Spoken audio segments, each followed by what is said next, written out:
Bonjour, l'entrepreneuriat comme la valeur n'attendent pas le nombre des années comme vont le démontrer les deux invités de la belle entreprise. Mac Memoun, fondateur de l'application Mixter pour découvrir les talents musicaux de demain, et Vincent Redrado qui est l'auteur, le co-auteur de Jeunes, créez votre entreprise et cofondateur de The Top, une marketplace lifestyle. Donc la première question qui s'impose après avoir dit bonjour, bonjour messieurs. Bonjour Jérôme. Qu'est-ce que c'est qu'une marketplace lifestyle, Vincent? Alors en fait, ce qu'on fait sur The Tops, c'est qu'en référence des jeunes marques exclusives qui viennent de se lancer. Et le mot marketplace, ça veut dire quoi? Ça veut dire en fait qu'on vend les produits sur le site mais qu'on ne gère pas les stocks. Et c'est les marques qui directement vont packager les produits et les envoyer aux clients. Donc en fait, on est un intermédiaire de vente qui regroupant des jeunes marques et après les marques vont gérer la logistique. Et l'intérêt du site, c'est donc de trouver, de déceler avant tout le monde les nouvelles marques. Et comment on fait ça? Alors, l'intérêt, c'est bien ça, vous avez tout à fait compris, Jérôme, c'est que sur un seul site, vous n'allez pas découvrir une seule marque, mais aujourd'hui 400 jeunes marques que l'on a vraiment mis 3 ans à sourcer, à dénicher, qui sont de toute l'Europe. Et comment on fait ça? Avec beaucoup de travail, déjà avec des personnes en interne qui sont très compétentes et qui ont beaucoup de goût et qui sont passionnées par ces marques, déjà. Et puis après, derrière, en mettant un process en place qui va leur permettre de créer un planning de sourcing, donc définir les marques qu'elles vont aller chercher. Et après, on va aller dans les salons, on va aller sur des blogs, sur des magazines pour référencer et chercher toutes ces marques qui sont aujourd'hui sur le site.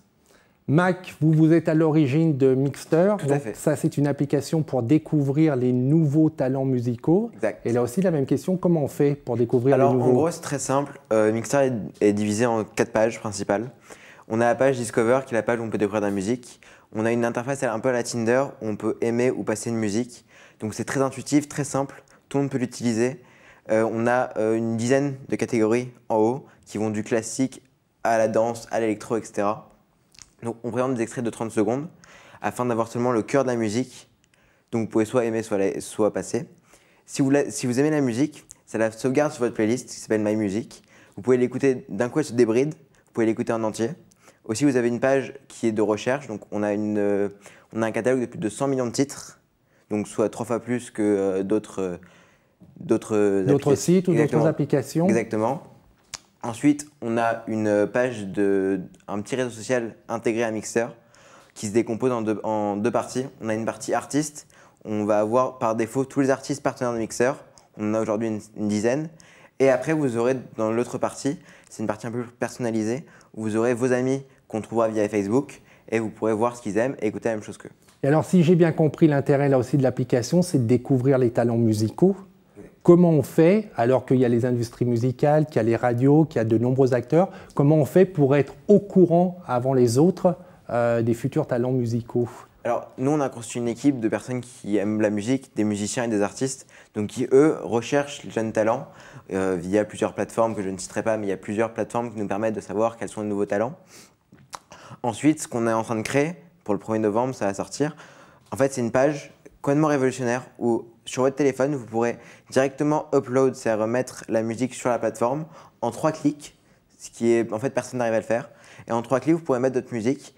Vous choisirez les genres dans lesquels vous voulez qu'elle paraisse. Et en fait, vous allez avoir un avis complètement impartial et objectif de toute la communauté de Mixter pour voir si votre musique plaît ou pas. Vincent, et après Mac, à quoi est dû ce virus de l'entrepreneuriat? À quoi il est dû? Je pense qu'il est dû à plusieurs choses. Ça fait quand même plusieurs années qu'on entend en France, c'est difficile d'avoir un boulot, c'est compliqué, il y a beaucoup de chômage. Donc je pense en fait que naturellement, on commence à avoir, en tout cas les jeunes, une envie d'entreprendre en se disant même si on fait une belle école, finalement on n'est pas assuré d'avoir un job. Donc autant créer. Pour ma part, moi mes 2 parents sont fonctionnaires. Donc à la base, c'est pas vraiment, j'ai pas une vocation entrepreneuriale, on va dire, dans la famille. Par contre, j'ai eu la chance de travailler chez PriceMinister, donc au côté entrepreneur. Et je me suis dit effectivement, un job en audit, en conseil, bien payé, je pourrais toujours l'avoir après avoir créé si ça marche pas. Donc autant tenter l'aventure et partir dessus. Mais je pense que c'est vraiment l'une des raisons principales. Ouais. Et vous, Mac, alors je n'ai pas précisé, vous êtes en plus lycéen, encore lycéen. Qu'est-ce qui vous donne si jeune le goût d'entreprendre? Alors, je pense que c'est surtout mon cadre familial. Mon père m'a toujours poussé et m'a toujours inculqué les valeurs de l'entreprise et les valeurs du travail. Toute ma famille est entrepreneur, enfin en tout cas mon oncle et mon père. Donc j'ai toujours idolâtré ces gens-là qui étaient des entrepreneurs accomplis. J'ai surtout admiré aussi de grands succès comme Facebook ou d'autres qui étaient très jeunes mais ont quand même réussi à monter des multinationales qui aujourd'hui font partie de nos vies. De beaux succès. Exact. Comment on arrive à concilier sa vie de lycéen et d'entrepreneur? Alors je pense que ces deux visages se juxtaposent en fait. Donc en fait, à l'école, j'apprends les rouages de l'économie en théorie. Et ensuite, avec Mixer, j'ai de les mettre en pratique et de voir un peu comment ça fonctionne et me faire ma propre expérience. Vincent, je l'ai dit, vous êtes co-auteur avec le MoveJ, entre autres Bénédicte Sanson et Dominique Restineau, de ce livre « Jeunes, créez votre entreprise ». Pourquoi vous avez décidé d'écrire ce livre? Alors en fait, les éditions Duno m'ont approché justement pour écrire un livre dédié à l'entrepreneuriat mais aux jeunes. Et du coup, j'en ai tout de suite parlé à Bénédicte et Dominique au sein du MoveJ dont je fais partie, parce qu'en fait, il y a énormément de livres aujourd'hui sur l'entrepreneuriat, mais il n'y avait aucun livre qui était dédié aux jeunes. Pourquoi c'était intéressant? C'est que finalement, moi, quand j'ai créé mon entreprise à 22 ans, j'étais en stage de fin d'études et je me suis aperçu qu'il y avait beaucoup de choses, beaucoup d'informations, mais qu'il n'y avait pas finalement de cadre pour aider les jeunes. Je me suis aperçu aussi avec beaucoup de proches autour de moi qu'il y avait des freins, j'ai pas d'idée, j'ai pas de financement, comment faire la finance, comment faire un business plan, des questions finalement assez basiques où il n'y avait pas vraiment de réponse, alors qu'en fait plein de gens veulent créer. Et donc ce qu'on s'est dit avec Bénédicte et Dominique, c'est qu'on allait créer justement un sort de guide pratique avec 40 témoignages de jeunes entrepreneurs. Donc c'est pas la théorie, c'est que la pratique. On n'est pas dans une logique en disant on a raison sur tout ce qu'on dit. On vous donne plusieurs exemples sur toutes les possibilités avec à chaque fois des témoignages pour accompagner finalement ce livre. Donc pourquoi l'avoir fait? Juste avec l'ambition d'aider plus de jeunes à franchir le pas et les accompagner dans cette démarche. Et pourquoi, à vos yeux, l'entrepreneuriat jeune est si important? C'est juste un moyen de lutter contre le chômage et vous vous dites de toute manière, même les études ne conduiront pas à un emploi salarié, donc il faut oublier cette piste et partir sur l'entrepreneuriat. Avec la question qui va un peu avec, est-ce que ce n'est pas un petit peu un choix par défaut et que les gens qui vont se lancer dans l'entrepreneuriat n'ont pas vraiment la vocation, ils font ça parce qu'il faut manger? Alors je dirais pas ça. Je pense que les entrepreneurs sont des gens passionnés par essence. S'ils ne sont pas passionnés, ils n'arriveront pas à passer toutes les galères, toutes les difficultés qu'ils vont avoir, ils ne travailleront pas 15 heures par jour. Donc il faut d'abord avoir cette passion. Ça ne veut pas dire qu'ils seront des bons entrepreneurs, mais en tout cas il faut avoir cette passion pour avoir envie d'y aller et d'avancer. Ce qui fait que les jeunes ont envie d'entreprendre, c'est effectivement peut-être un cadre économique qui est pas évident, mais je pense qu'il y a vraiment quelque chose qui est en train de naître. On le voit avec aussi l'économie collaborative, finalement, on veut avoir une liberté, avoir des revenus supplémentaires. C'est juste de se dire, en fait j'ai envie d'être libre. J'ai envie de créer mon propre avenir, j'ai envie d'être libre de mes décisions quotidiennes et l'entrepreneuriat permet ça, c'est-à-dire avant tout, alors on peut être, après on va avoir des partenaires, des clients, des collaborateurs, des actionnaires qui font qu'on est plus si libre que ça, mais par définition l'entrepreneuriat nous permet de dire je fais ce que je veux, avec qui je veux, quand je veux et où je veux. C'est quand même déjà un bel avantage. C'est difficile d'entreprendre quand on est jeune et plus précisément quand on est lycéen? Alors je pense qu'il y a plusieurs barrières qu'il faut surmonter, notamment l'écart d'âge.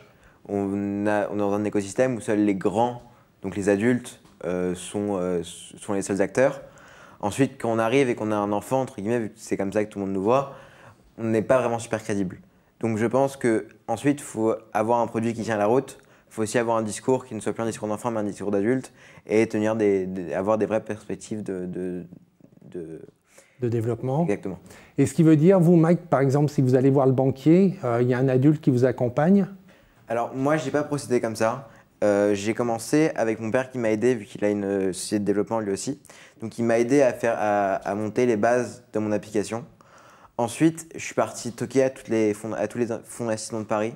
Donc, tout seul? Exact.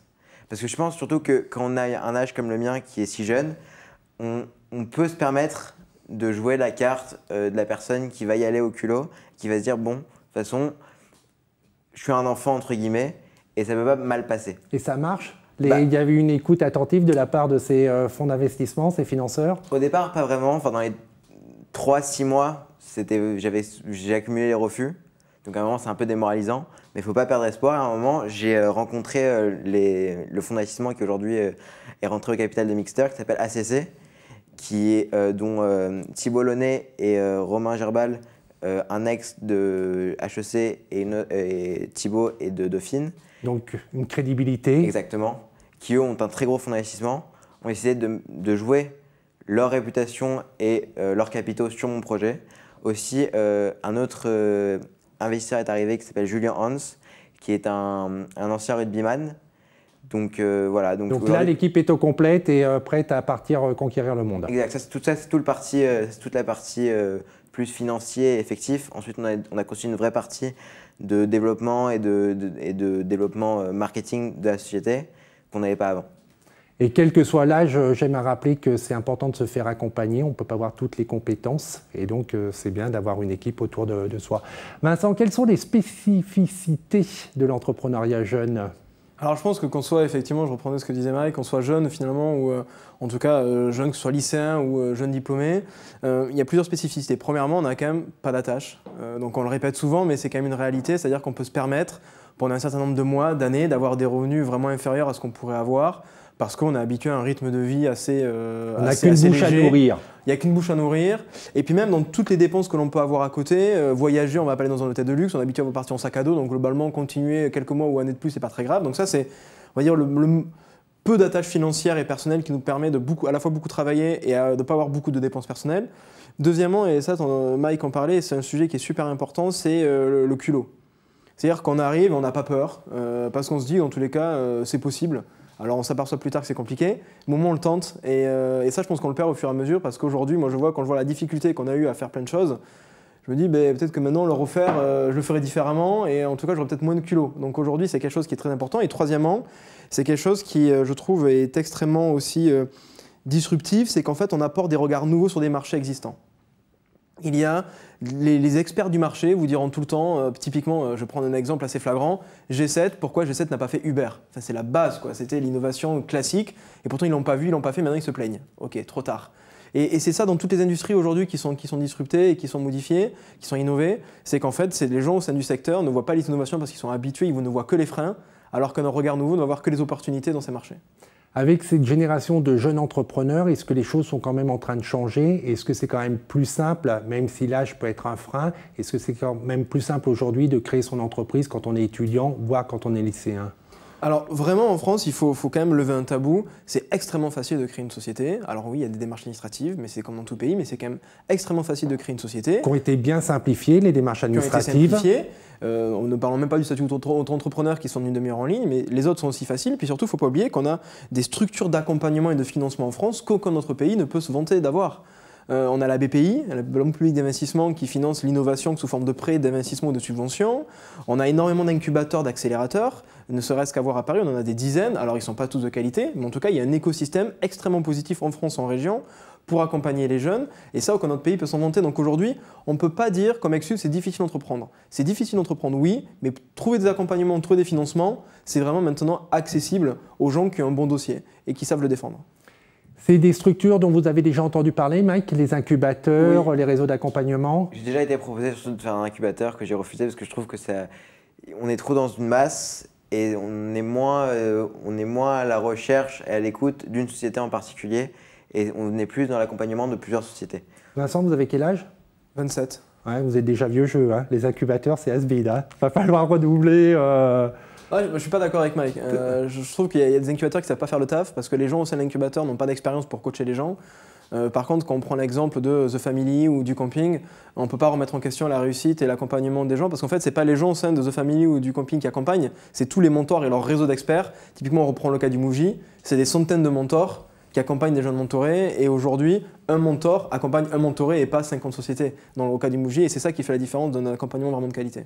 Merci beaucoup à tous les deux et puis toute manière, on va laisser le livre à Mike, Jeune, créez votre entreprise, comme ça il aura un nouveau regard sur l'accompagnement.